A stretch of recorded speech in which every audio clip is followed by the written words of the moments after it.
Hello friends, welcome to my YouTube channel Maths with Brilliant Minds. We are doing chapter 7 differentiation of class 12th from elements of mathematics. We are on last exercise. Introduction of exercise 11th of chapter 7 is Lagrange's mean value theorem. बहुत easy theorem है, हम already कर चुके हैं. Rawls theorem बहुत easy है, उसी से रिलेटेड हमारी Lagrange's मीन वैल्यू थ्योरम है. जो फर्स्ट टू कंडीशंस हमने रॉल्स थ्योरम में वेरीफाई की थी वही हमें यहाँ पर चेक करनी है. वहाँ पर थर्ड कंडीशन क्या थी, f b is equals to f a, लेकिन यहाँ पर क्या है, F b is equals to f a नहीं होगा. तो क्या कहती है ये statement, if a function f x is defined in the closed interval a to b, जैसे वहाँ पर भी ए से बी क्लोज्ड इंटरवल पर हमारा फंक्शन डिफाइन था, सच दैट कैसे f x is continuous on closed interval A b, जो हमारा फंक्शन है वो क्लोज्ड इंटरवल पर क्या है, कंटिन्यूस है. कंटिन्यूस है मीन्स ए से बी तक कोई भी ब्रेक नहीं आएगा. Second condition, F x is derivable on open interval A B.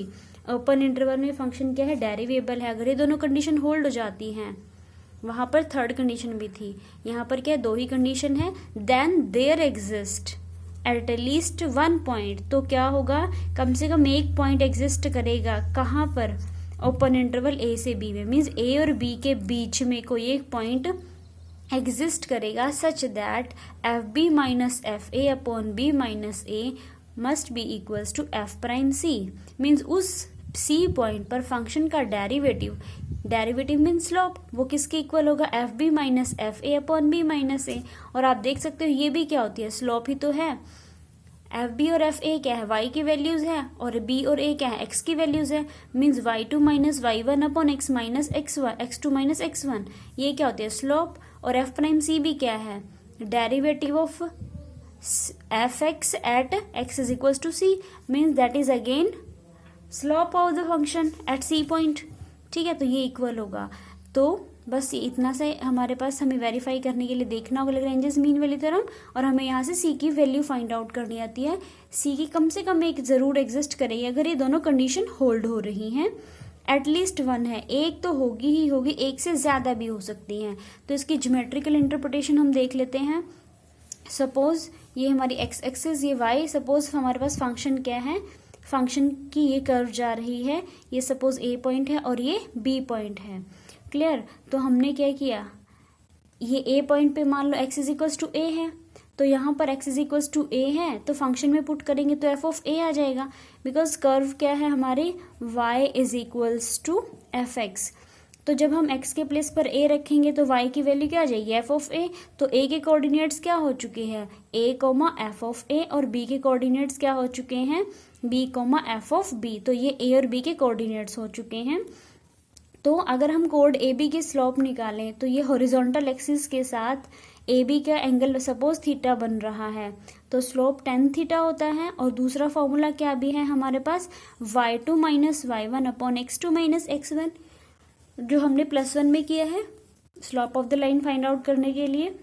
तो यहाँ पर ए बी की स्लोप आ चुकी होगी. तो ये हमारे पास क्या कहता है, फर्स्ट कंडीशन क्या है, ए से बी तक कर्व क्या है हमारी, क्लोज्ड इंटरवल में कर्व कंटिन्यूस है. देखो कंटिन्यूस है, यहाँ पर कोई भी ब्रेक नहीं है, no break from a to b, देख सकते हैं हम. तो और कंटिन्यूस भी होगा, डेरिवेबल कंटिन्यूस हो चुका, डेरिवेबल, डेरिवेबल मीन्स किसी भी पॉइंट पर आप टेंजेंट ड्रॉ कर सकते हैं, डेरिवेबल का मीनिंग. ठीक है. तो then there exist non vertical tangent at every point, हर पॉइंट पर किसी भी पॉइंट पर आप ड्रॉ कर लीजिए तो क्या होगा, जो डेरिवेटिव है, जो स्लोप है उसकी नॉन वर्टिकल होगी. वर्टिकल आ जाएगी तो स्लोप जीरो हो जाएगी, टेन जीरो इज जीरो ना. स्लोप का फॉर्मूला क्या भी होता है हमारे पास, एम. अगर हम स्लोप से डिनोट करते हैं तो एम किसके इक्वल होता है, m is equals to tan theta. और अगर थीटा की वैल्यू 90 हो गई तो 1090 इन्फिनिटी हो जाएगा. तो इन्फिनिटी हो जाएगा, इट मीन्स स्लोप एग्जिस्ट नहीं करेगी. तो इसलिए हमारे पास हमने क्या कहा है, नॉन वर्टिकल. तो एंड पॉइंट्स पर हमारे कुछ भी हो उससे हमें फर्क नहीं पड़ेगा, वर्टिकल हो या ना हो.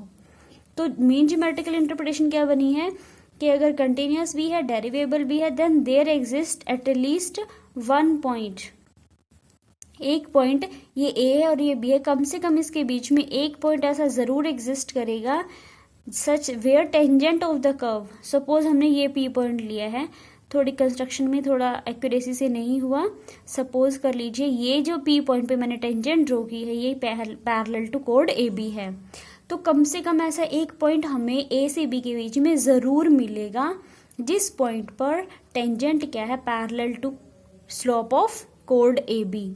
अब देखो इस पॉइंट पर टेंजेंट क्या फाइंड आउट करेंगे, सपोज ये सी एक्स इज इक्वल्स टू सी है, यहाँ पर इस पॉइंट पे एक्स इज इक्वल्स टू सी है, तो वो क्या आ जाएगा हमारे पास एफ प्राइम सी, क्योंकि इस पॉइंट पर स्लोप क्या होगा, derivative of the function at this point means f prime c, वो किसके इक्वल आएगी, ये वाली स्लोप किसके इक्वल है, स्लोप ऑफ कोड ए बी।